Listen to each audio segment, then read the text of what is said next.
So now see here, what about that short distance transport? Actually, that short distance transport which include diffusion, osmosis, imbibition, okay, and active process.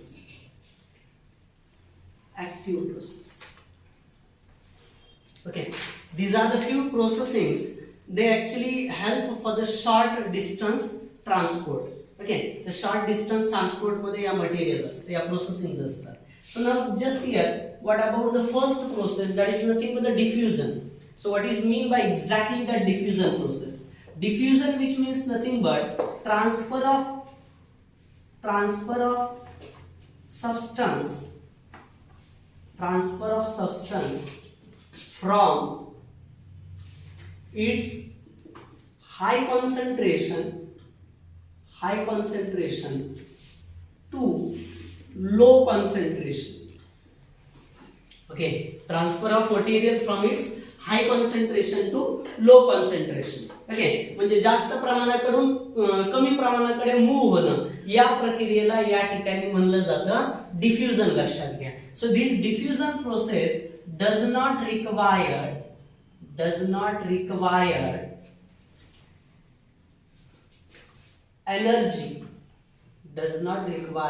Energy. या प्रक्रियेसाठी energy लागणार नाही. Okay, आणि generally तुम्ही जर बघितलं तर काय असणार आहे? So diffusion process which is always faster in case of gas, in case of plant. Particularly plant मध्ये जे डिफ्युजन होणार आहे ना, तर हे मेनली गॅसियस एक्सचेंज साठीच होणार आहे.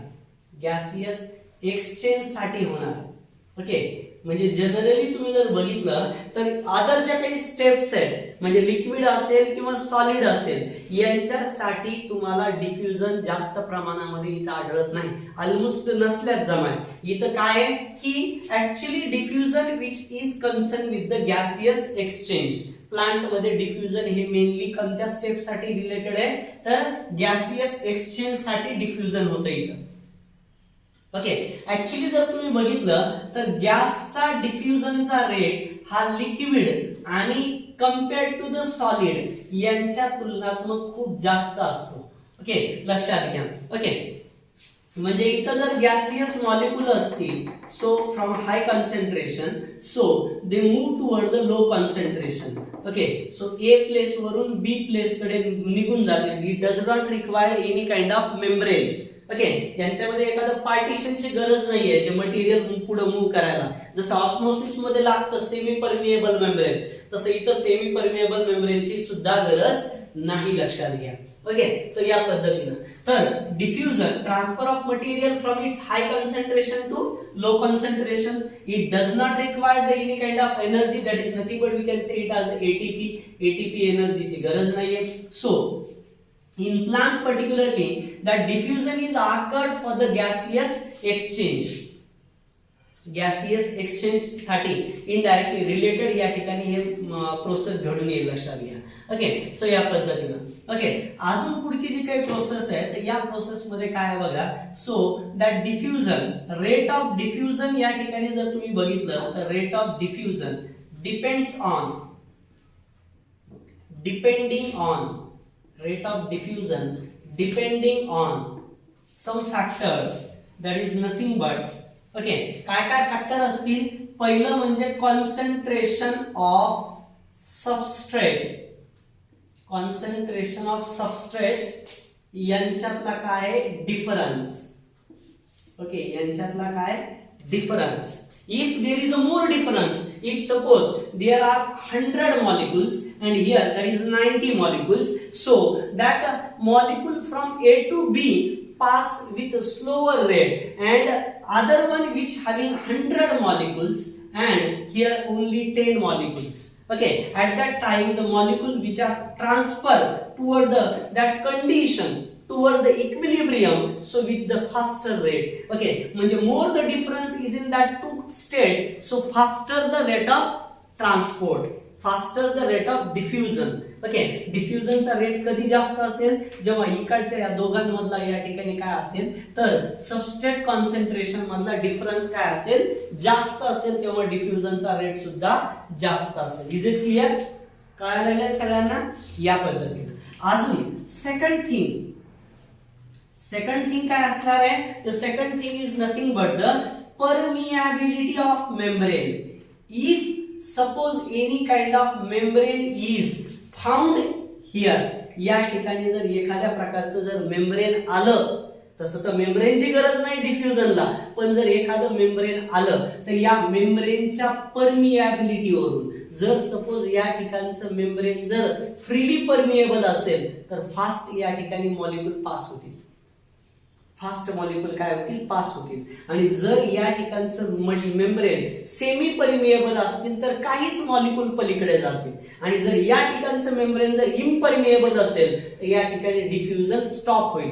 कळतंय ना? म्हणजे डिफ्युजन हे या मेम्ब्रेनच्या परमिएबिलिटीवर डिपेंड असेल. परमिएबिलिटी ऑफ मेम्ब्रेन, मेम्ब्रेनच्या परमिएबिलिटीवर डिपेंड असेल. परमिएबिलिटी म्हणजे permeability means permission, allowed to transfer the material transfer करण्याची जी काही टेंडन्सी आहे, so that is nothing but said to be the permeability. Permeability means allowed to transfer the material from one place to another place. The third thing is that, तिसरी गोष्ट काय बघा त्याच्यामध्ये, third thing is that, so actually concentration of substrate, second one permeability of membrane, and third thing that is nothing but we can say it as that is so nature of solute. Okay, nature and size of solute, soluteचं nature आणि त्याची size, म्हणजे more size असेल पार्टिकलची, त्या solute पार्टिकलची, so they do not easily diffuse, ते easily diffuse होणार नाही. Smaller the size of solute they can easily diffuse from one place to another place. हे झालं second one point. Okay, number next, काही फिजिकल फॅक्टर पण इथं participate होतील. काही फिजिकल फॅक्टर, कोणते physical factor actually they participate in the diffusion, so that is nothing but the temperature. Okay, if we just take there is a more temperature, okay, and there is a less temperature, so the molecules which is passing from, so because of that temperature range, so actually the molecules which rapidly move, okay, we know that, okay, जास्त temperature असेल तर molecule easily pass होईल. लक्षात घ्या, कळतंय ना? Because of that temperature, that molecules can be moved toward the next stage मध्ये convert होईल, त्याच्यामुळे तो फास्ट मूव्ह होईल. पहिला फिजिकल फॅक्टर असेल टेम्परेचर आणि दुसरा फिजिकल फॅक्टर असेल प्रेशर. प्रेशर जर आपण इथं अप्लाय केलं जास्त प्रमाणात तर इथे इकडे मॉलिक्यूल इझिली जास्त जाऊ शकतील. जसं की चाळणीमध्ये चहा ओतल्यानंतर पत्तीमध्ये चहा शिल्लक राहतो, आपण त्याला जर वरून दाबलं तर आहे तेवढा सगळाच निघून जाईल खाली, आहे की नाही? तर प्रेशरमुळे तुमचं मटेरियल पास होण्याचा रेट काय होईल, वाढेल. हो की नाही? म्हणजे थोडक्यात काय, तर या ठिकाणी हे काही कंपोनंट झाले, these are the different components. Okay, हे वेगवेगळे कंपोनंट आहेत ज्यांच्यामुळे डिफ्युजनच्या प्रोसेसवरती परिणाम पडतो. लक्षात घ्या, म्हणजे डिफ्युजन या ठिकाणी घडून येईल. तर डिफ्युजन हे सेल टू सेल ट्रान्सफर मध्ये किंवा सेल टू आउटसाइडला गॅस एक्सचेंज होण्यासाठी अतिशय महत्वाची प्रोसेस आहे. लक्षात घ्या. ओके, सो हे झाला पहिला पॉइंट डिफ्युजनशी रिलेटेड. आता डिफ्युजन मध्ये हे जे बोललोत आपण, that everything is called as simple diffusion. या प्रक्रियेला तुम्ही सिंपल डिफ्युजन म्हणणार. ओके, आणि याच्या पलीकडे या डिफ्युजन मध्ये आपण जे आतापर्यंत बोललोय, so this is somewhat called as, या सगळ्या प्रक्रियेला म्हणलं जाईल simple diffusion. Simple diffusion. Okay, this is A, and now we are just going to move toward the, so that is facilitated diffusion. Facilitated diffusion. Facilitated diffusion. Okay, so या पद्धतीने आता facilitated diffusion म्हणजे काय बघा. So in case of facilitated diffusion, okay, so facilitated diffusion there is one facility.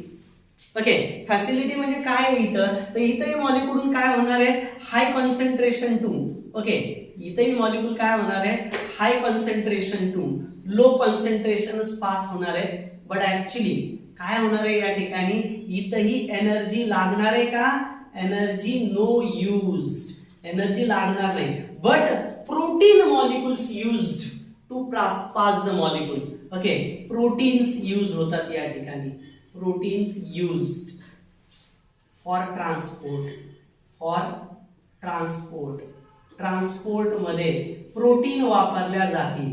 काय वापरल्या जातील, protein वापरल्या जातील फॉर ट्रान्सपोर्ट. म्हणजे काय बरं, तर बघा हे मेम्ब्रेन आहे, सपोज हे मेम्ब्रेन आहे, या मेम्ब्रेन मध्ये या ठिकाणी तुम्हाला माहिती आहे लिपिड बायलेयर आहे. काय आहे, लिपिड बायलेयर आहे. आणि तुम्हाला सगळ्यांना माहिती आहे लिपिड बायलेयर कुणाला अलाउ करणार आहे, तर लिपिड सोल्युबल जर असेल, लिपिड सोल्युबल जर असेल, लिपिड सोल्युबल, तर ती इझिली पलीकडे जाईल. ओके, हे काय होईल, इझिली पलीकडे जाईल. पण जर समजा हायड्रोफिलिक असेल एखादा सबस्टन्स, हायड्रोफिलिक असेल, तर हा पलीकडे जाणार नाही. हायड्रोफिलिक मॉलिक्यूलला पलीकडे जाण्याची परमिशन भेटणार नाही. लिपिड सोल्युबल पटकन जाईल कारण बायलेयर आहे. पण हायड्रोफिलिक एखादी मॉइटी असेल, हायड्रोफिलिक सबस्टन्स असेल, it does not allow because of nature, its nature, that is lipid. Okay, and so that's why to pass the such kind of hydrophilic substances, actually there are some kind of proteins which are located. या ठिकाणी अशा प्रकारे काही protein located झालेले आहेत. So that proteins they help to transfer the material. Okay, I'm just taking this is the A protein, this one is the B protein and this one is the C protein. Okay, अशा protein आहेत ज्या protein काय करतात, indirectly ते material transfer करायला मदत करतात, लक्षात घ्या.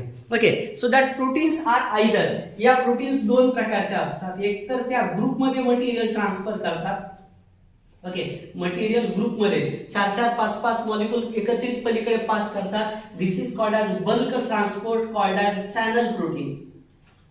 Channel protein. ओके, या चॅनल प्रोटीन ज्या काय असतात, तर या एकत्रित मटेरियल पुढे पास करतात. किंवा इनडायरेक्टली कधी कधी काय असतात माहिती का, सिंपल प्रोटीन्स असतात काही, ज्याला आपण काय म्हणत असताना कॅरियर प्रोटीन्स म्हणतो. But only the carry out the material, we just call them as a carrier protein.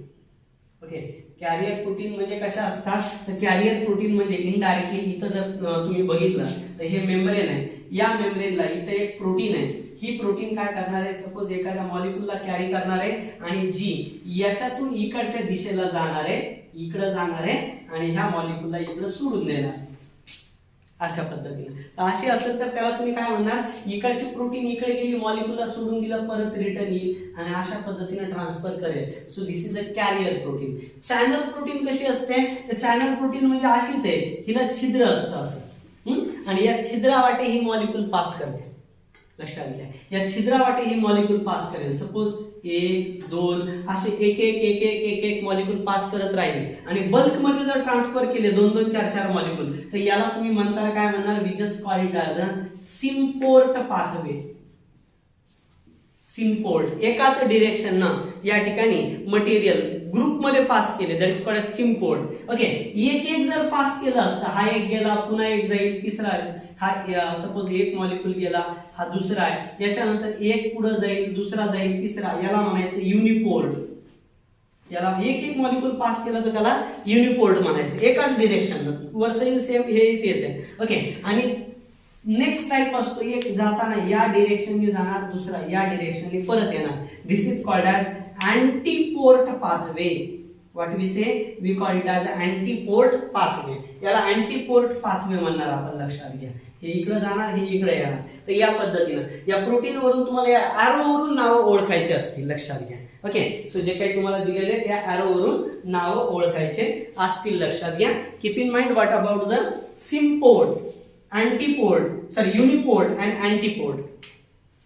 Okay, so या पद्धतीने म्हणजे हे इनडायरेक्टली मॉलिक्यूल कसे पुढे जातात याच्या पद्धतीने. कोणते मॉलिक्यूल, तर hydrophilic molecules, water soluble molecules. Okay, हे वॉटर सोल्युबल मॉलिक्यूल जर ग्रुपमध्ये जर पाठवले, ऍक्च्युली कॅरियर प्रोटीन मध्ये तुम्ही म्हणत असताना यांना जनरली तुम्ही सिंपल प्रोटीनला तुम्ही एखाद्या जस्ट लाईक आयर्न कॅरियर म्हणू शकता. आयर्न कॅरियर कुठले?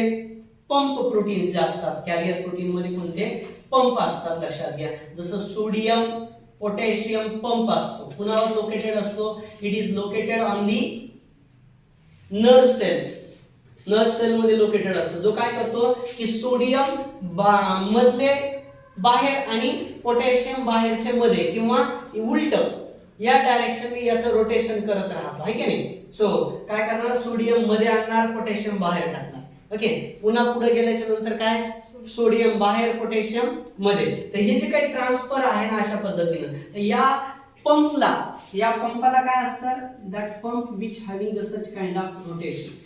हा पंप आहे, याला 1 2 आणि इकडे 1 2 आणि 3, 1 2 आणि 3.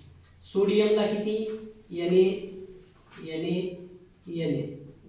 K प्लस 2 आणि इथं असं. आता कसं होणार? हा पंप असा आहे, ह्या पंपामध्ये 3 सोडियम हे रोटेट झालं, असं फिरलं की काय होणार? सोडियम बाहेर जाणार आणि पोटॅशियम मध्ये येणार. कळतंय ना? हे असं रोटेट होणार हा पंप. हे पंप आहे ना, हे लोकेशन. सोडियम 3 बाहेर जाणार, पोटॅशियम 2 मध्ये येणार. या रोटेशनला या ठिकाणी तुम्ही पंप किंवा कॅरियर प्रोटीन म्हणू शकता. आणि दुसरं चॅनल जे असतं ना, हे चॅनल असतं, याला या ठिकाणी छिद्र असतं. That is said to be the porin protein. Which protein? Porin protein. ही पोरिन प्रोटीन असते. ही पोरिन प्रोटीन काय करते? वॉटर मॉलिक्यूल किंवा काही सबस्टन्सेस पुढे पास करण्यासाठी मदत करते. जर वॉटर पास करत असेल, so this porin is known as aquaporins. वॉटरला पास करत असेल तर अशी aquaporin. So there are 8 types of aquaporins. Okay, या ठिकाणी 8 प्रकारचे ॲक्वापोरिन्स आहेत. पोरिन प्रोटीन कुणामध्ये असतात? तर outer membrane, that is cell wall. Okay, outer membrane of plastid, mitochondria आणि बॅक्टेरिया यांच्या आउटर मेम्ब्रेन मध्ये पोरिन प्रोटीन प्रेझेंट असतात. लक्षात घ्या, तिन्ही नावं डोक्यात घ्या. पोरिन प्रोटीन कुठे कुठे असतात? So that porin proteins they are found in, okay, so outer membrane of that plastid, then bacteria, and what about the mitochondria. Okay, तर या जागेवर या लोकेटेड असतात. So this is about the diffusion process. Okay, हे कशाबद्दल आहे? Diffusion बद्दलचा part आहे. व्यवस्थितरित्या पूर्णपणे हा बघून घ्या. जस्ट